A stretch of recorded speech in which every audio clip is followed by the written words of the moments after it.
I'm sure we all know about Deltarune's strange little collectibles. The egg. You can find on almost every chapter. They're hidden in bizarre locations, usually nowhere on the normal path of progression, and they're connected to strange characters, room glitches, and pieces of dialogue. For years, the eggs have basically been treated as some sort of a mysterious thing. We don't know what they are, how they function, or what they're even meant to be used for. They're like a weird little secret. Something funny that Toby Fox keeps putting in the game just because he can. What if I told you that I might know what they are? Chapter 5 permanently changed the perspective of what the eggs might be. The game calls them evidence. Evidence is something that has not happened yet. Is it someone's existence, someone's memories, someone's sense of self? Just literally an egg, we do not know. And if you've collected every single one of these in each chapter, the Forgotten Man shows you his empty palm, signifying that you have everything. But then you're left with the enormous question. What did we just collect? Okay, stay with me, stay with me. I promise I am able to explain. Okay, so I do kind of have a crazy theory, and when I say crazy, I mean think of this at like 2 in the morning. So throughout this video, I might make like outside references. I'll unfortunately be explaining some of this like you've literally never played the games before. I'll be starting slow and then building up to like the initial theory. I'm sure there'll be a few details that I don't explain fairly well, and there might just be some that like don't make sense at all. I'm horrible at explaining things, I'm very bad at words, so I apologize for that. And again, this is just a theory, and so any other videos I talk about will be linked in the description. Go check them out, because trust me, they will be a lot better than whatever slob I'm spouting at you, because just, yeah, you get it. I don't really know. I'm not good at this stuff. Let's just kind of get into it, really.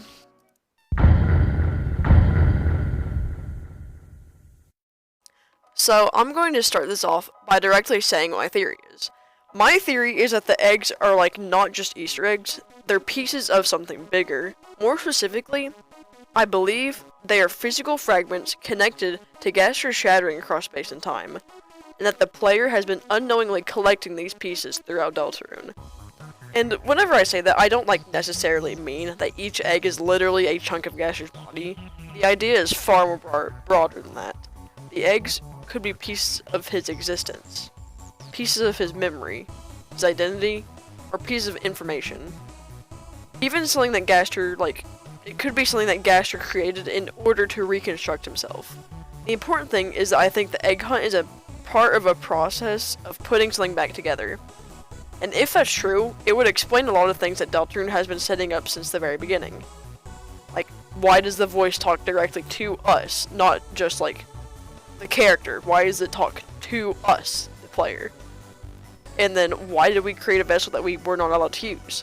Why are the eggs hidden in out-of-bound locations? And like, why does the Forgotten Man care so much about being remembered if he can barely remember himself? Why does Gaster's existence keep being associated with things that are incomplete, hidden, redacted, or outside the normal boundaries of the games? And more importantly, why are we collecting the eggs?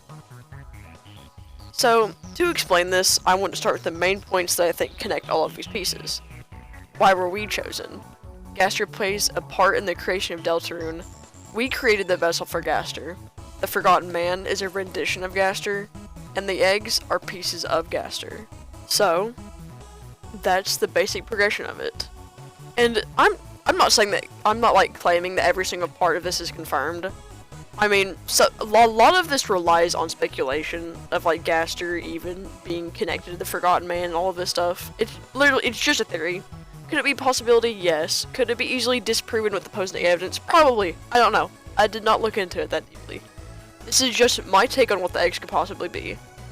And I mean, the idea that the eggs are literally pieces of Gaster, like, I mean, who the heck would even come up with that?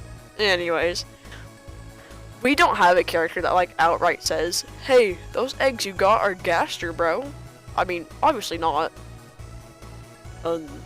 Unless... No.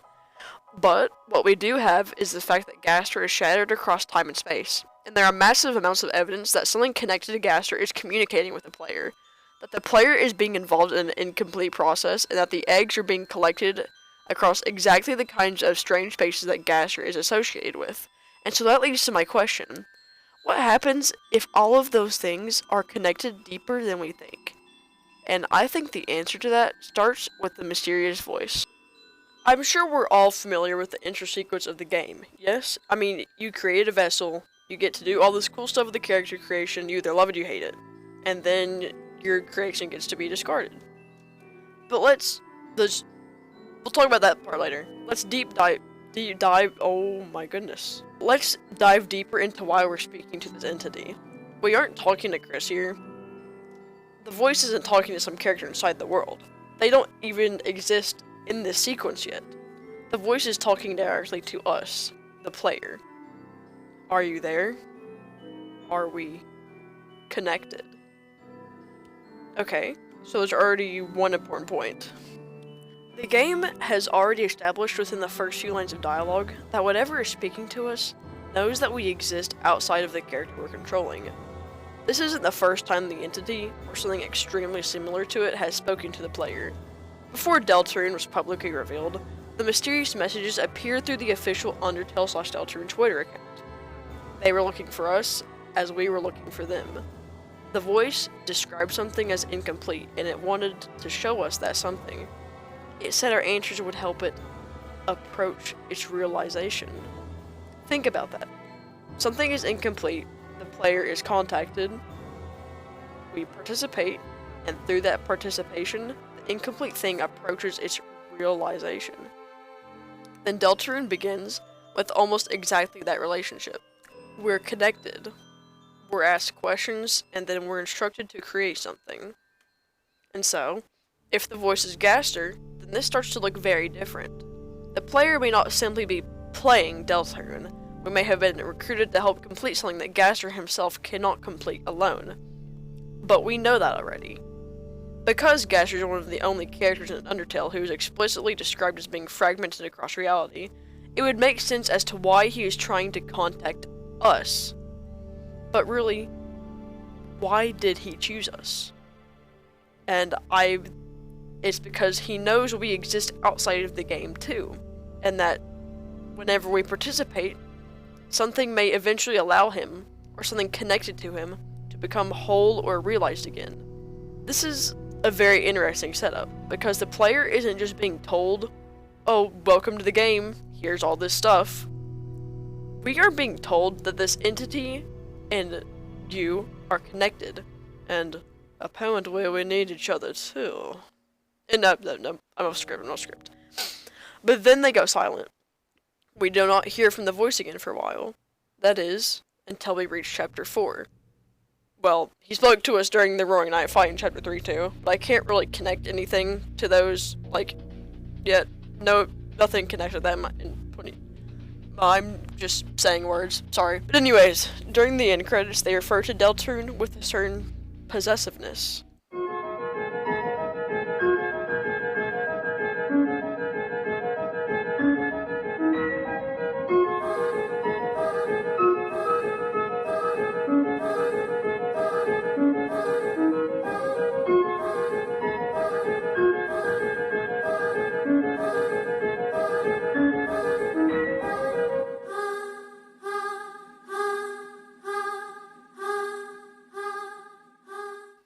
Now, this doesn't automatically mean that Gaster straight up created Deltarune. Even though that is a very widely accepted theory, it isn't proof by itself, I mean. This is the same voice that has been speaking directly to the player since the beginning of the game. It's extremely strange language coming from the same entity that has been talking directly to us since the beginning of everything. They don't just say the title of the game, they call it My Deltarune. So whatever the voice is, it has a specific investment in the progression of Deltarune. And this could imply that the voice / Gaster, whatever, I'm just going to call it whatever comes out of my mouth. This implies that he considers Deltarune his creation, or at least something belonging to him. Maybe it's a project, an experiment, something that's very, very interesting. But we do know it's something incomplete. Its completion depends on the player. And if that's true, then the opening of the game suddenly becomes much more important than just creating a vessel. Because that is the very first thing we do. At the beginning of Deltarune, the player is instructed by the voice to construct a container. We choose its body, its personality, we give it a name, and immediately after, we get told that no one can choose who they are in this world.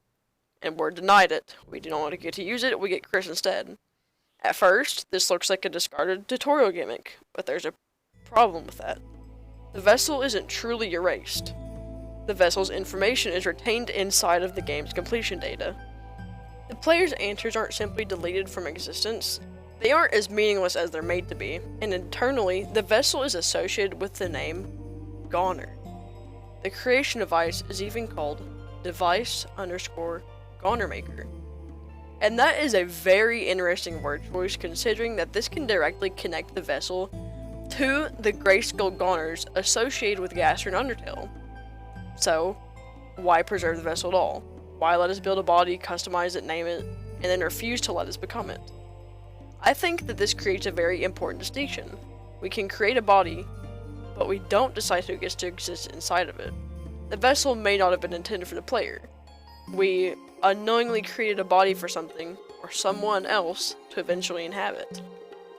That makes the line "no one can choose who they are in this world" much more interesting. Because maybe the player is not supposed to choose who the vessel becomes.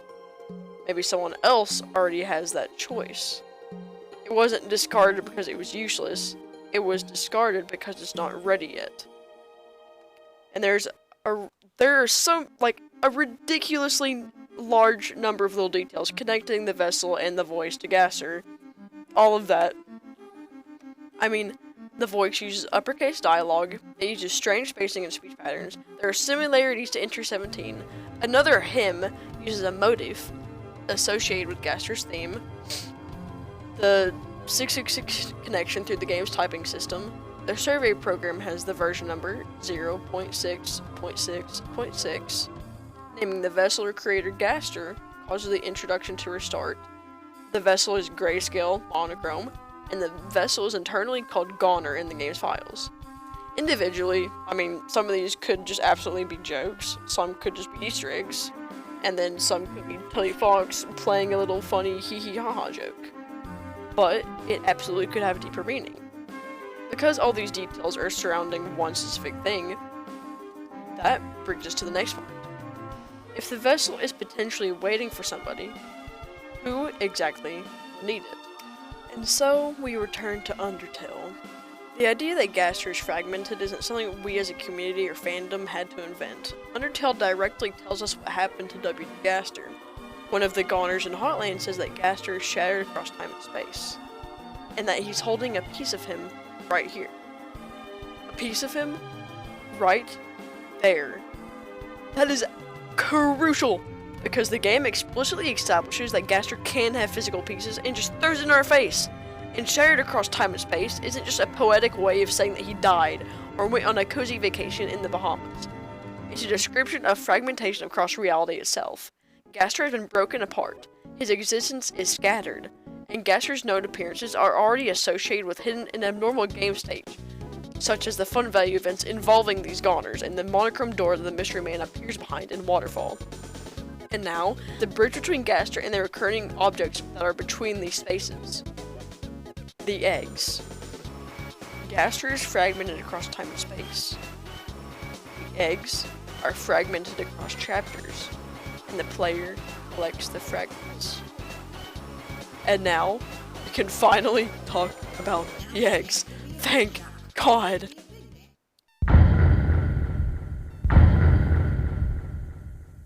Deltarune introduces to us a recurring object that is repeatedly hidden across the chapters. They're collected one at a time, and ultimately, they form a complete set after chapter 5. There's one egg per chapter, and every egg is hidden somewhere weird. Chapter 1 has a tiny room reached by repeatedly moving between two areas. Chapter 2 has another reach through unusual backtracking. Chapter 3 has Man Country, which is the only place the Forgotten Man can speak at. Chapter 4 is especially important because the route to the egg literally passes through an invisible out-of-bounds area. And Chapter 5 has another room that can only be reached from a certain chain of events. These locations aren't just secret rooms, they're in-between spaces which are separated from the normal progression of the game. So, here's where my theory comes into play.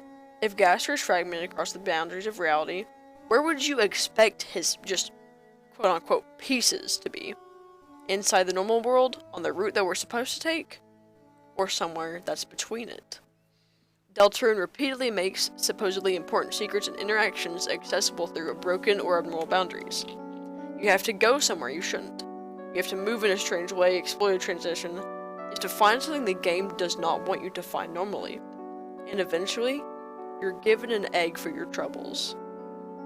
Now, I don't want to sound like a broken record here, but that's exactly the kind of environment that you would expect from something to be connected to Gaster. Because he doesn't have a normal place in reality, if pieces exist of him somewhere, it makes sense that those pieces wouldn't be sitting in the middle of a normal room. And we know that these eggs aren't 5 unrelated collectibles that are just for fun. The game remembers them in your files. It remembers if you've done certain dialogue with the Forgotten Man, it can tell you exactly how many you've collected between the chapters. Chapter 2, 4, and 5 specifically make me come to this conclusion. The number of eggs you've collected can impact NPC's dialogue. And in Chapter 5, the Forgotten Man changes his behavior depending on if you've collected all of them. If you haven't found them all, he points to the distance. He shows you more trees, more eggs, more searching. He wants you to find them all. His few actions point to the concept that these eggs aren't just independent secrets, but a collection. And it's tracking our progress towards putting something back together. What is that? We do not know yet. Now, if you bring the egg to Blue and Yellow's fight in the castle, and specifically use it during the trial, its inventory category changes. It's no longer a key item, it's evidence. Its description reads, it's evidence. You'll know what it was evidence for when it happens. What? Okay. This is such a strong indication that the eggs have a greater purpose beyond just reoccurring gags, or even giving us possible glimpses into Chris's trauma.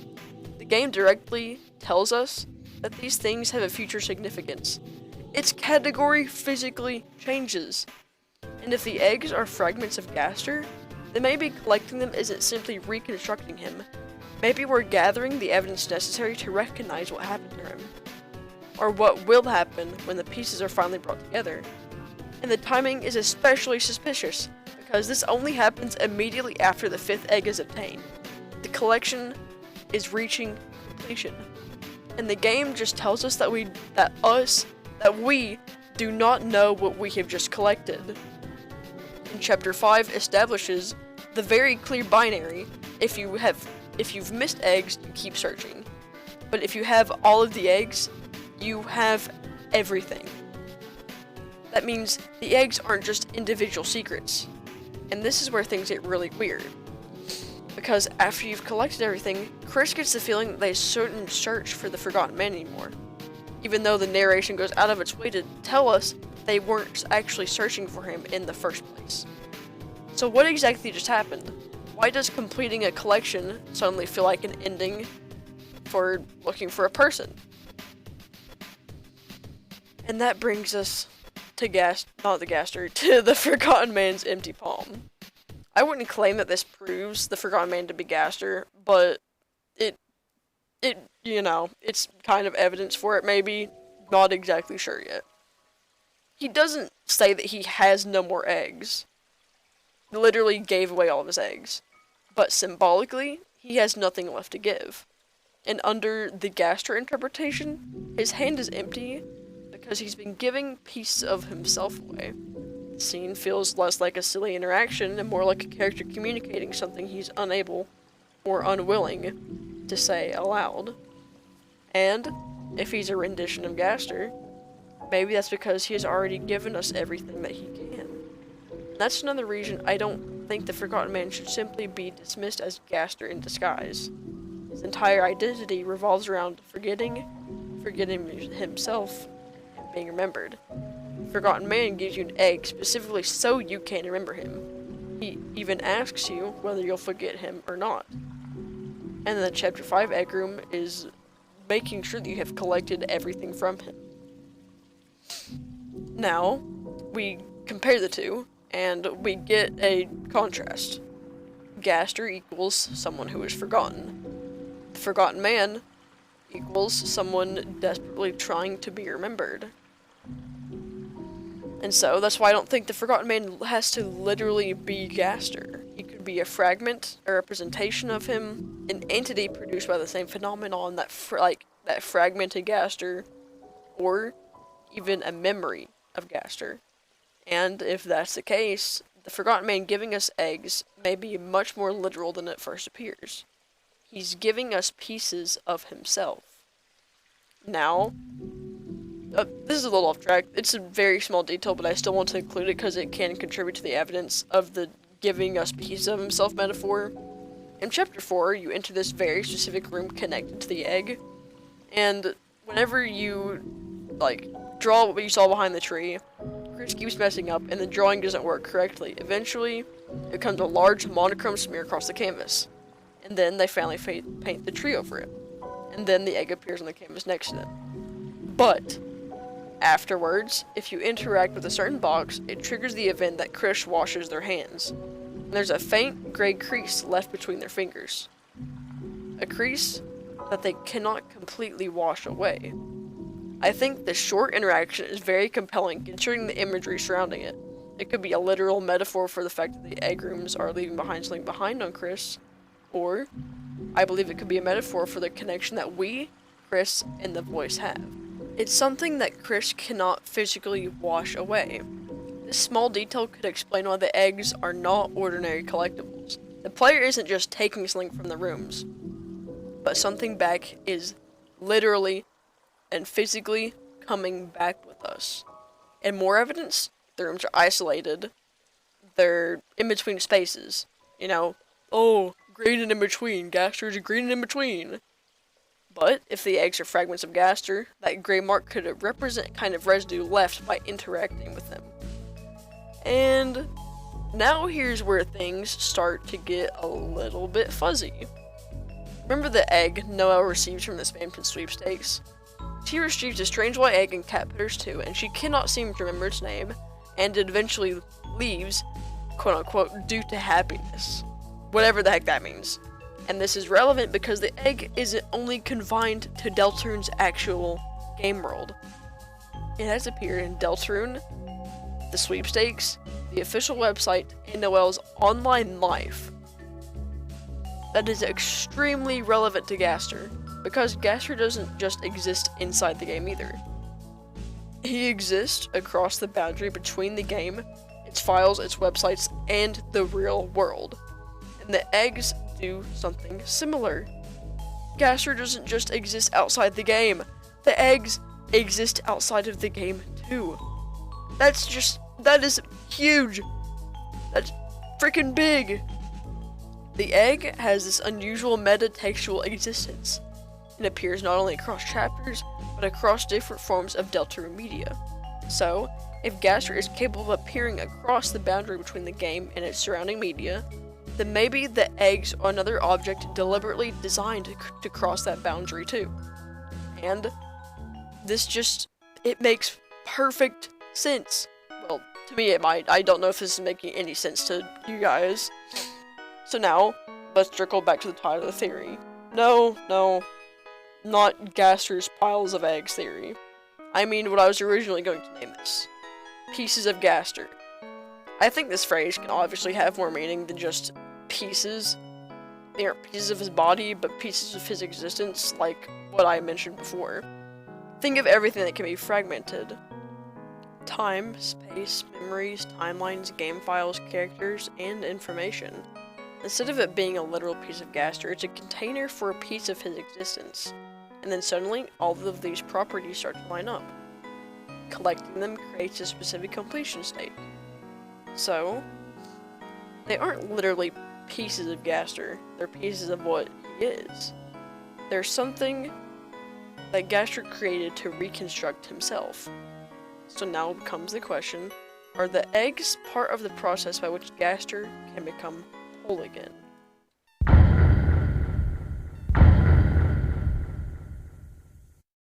So, We've now concluded the entire chain.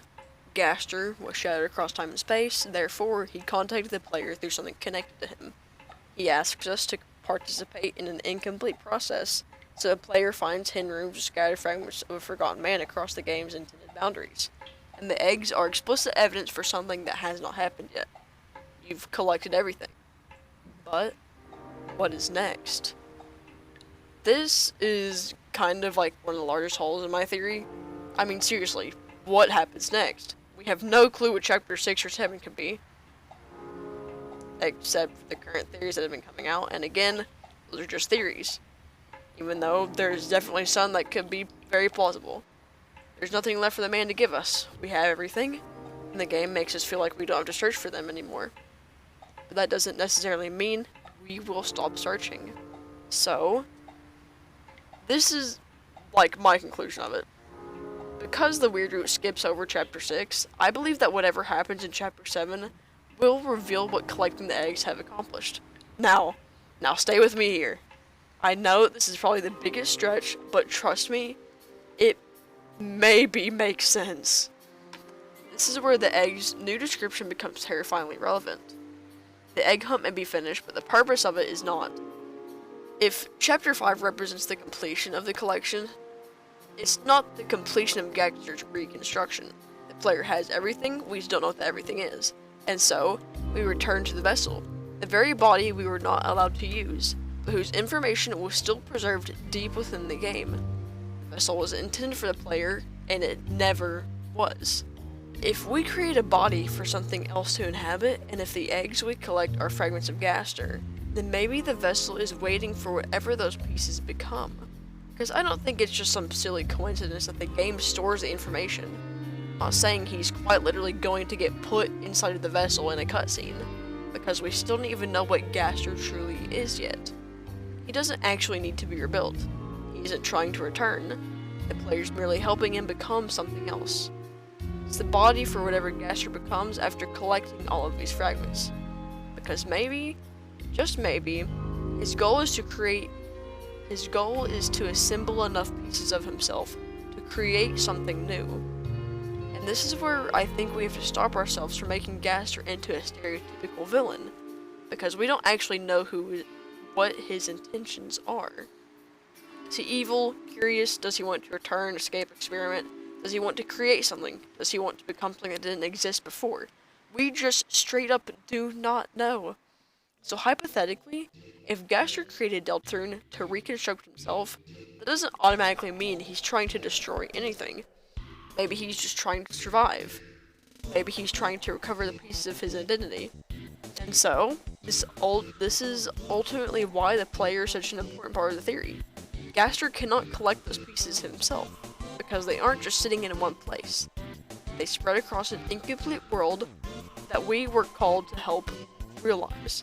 Chapters, boundaries, files, media, and the player sits in the middle of it all. We can navigate through all of this. We can remember. We can play. We can search. And we can break the path. And most importantly, we can't resist. We've spent years replaying the games and data mining for every single secret that they have to offer. So, if he is the voice, maybe he chose us because he knows exactly what kind of person the player is. He knows that we will look for them. He knows that we will push until we see what is on the other side. That is why the player is so useful to him. So, after all of that, where does this leave us? Well, I don't think we can say for certain that the eggs are literally pieces of Gaster, but I do think that there's a strange pattern.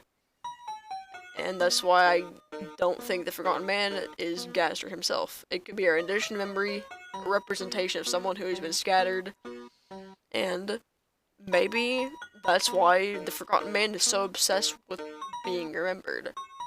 Because perhaps being remembered is the first step towards becoming whole again. And honestly, that's what makes me think that there's still something missing. Because if Chapter 5 really is the end of the egg hunt, then we aren't waiting for another egg. We're waiting to find out what collecting all of them actually did. We finished, but we don't know what we finished collecting. Then, if the eggs and everything, if this all connects, then Chapter 7 could be where it all finally comes together. We'll learn who the Forgotten Man is, find out what the eggs were evidence for, and we'll finally, maybe, just maybe, we will finally get to see what the vessel was meant for. And if that's true, the biggest mystery is how much of Gaster have we already put back together. And with that, that is my insane out of the water theory. And I kind of feel like I'm just saying words, like, I tried to explain it the best way that I physically could. And I really just want to know what other people think of this. Are the eggs actually connected to Gaster? Is the Forgotten Man a fragment of him? Or something completely different? And, you know, knowing Toby Fox and Deltarune, we'll probably get one completely nonsensical piece of information in the next chapter that either destroys this entire theory, or somehow makes it all worse. Or I've just completely overlooked the cons of all of this, and it can easily be disproved. But either way, I just had to get my thoughts out, so hopefully you guys enjoyed this. I know that I don't really ever post things on this account, but with the recent release of Chapter 5, it's been inspiring me a bit, and kind of sending me towards this downward spiral of thinking way too deeply into everything that's happened in Deltarune, like, ever. So, if you'd like to see more theory videos, or just really any kind of content from me, just let me know in the comments. As I said, I'll be linking back to theories I may have mentioned in the description, and you can also find me on Tumblr and TikTok with my respective links. So, thanks so much for sticking around to the end of the video. Goodbye! Okay, this is not goodbye. So Toby just released a newsletter, and he said some crazy stuff in it, and so I'm going to read it because it totally is not relevant.